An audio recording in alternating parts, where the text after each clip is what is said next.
शाहजी पहले मैंने ख्वाब देखा, अगर ओपनली बात करूं तो आप, एक छोटे बच्चे को जब भी देखती हूँ, कोई छोटा बच्चा है, कभी एक बच्चा होता है, कभी दो बच्चे ट्विंस की तरह होते हैं, और वो किसी के बच्चे मैंने उठाए हुए हैं, कभी मैं उन्हें फीड करवा रही हूँ, कभी मैं उनको या लेके इस लतीफ़ो तरह सुन लिया जंगल में करो जा रही स्ट्रीम, हूँ। या लतीफ़ो सुन लिया करो स्ट्रीम से, क्योंकि पहले पढ़ती पढ़ाती रही हो, तो वो बच्चे जो है ना वो जी अभी कहीं किसी के है नहीं, यानी कि वो गोद में लटके हैं जी इधर उधर उधर।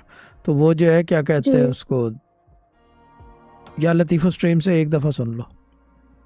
और अभी लास्ट ख्वाब भी ऐसा ही कुछ आया है कि शेर है शाहजी, और वो 2 दफा ऐसा मैंने ख्वाब देखा है, और वो वजीफा स्टार्ट कर ले मुझ चाची, पे हमला वजीफा करना स्टार्ट कर चाहता ले चाची, 6,000 या लतीफ़ो सुनने को। है। रात के टाइम सुनना है?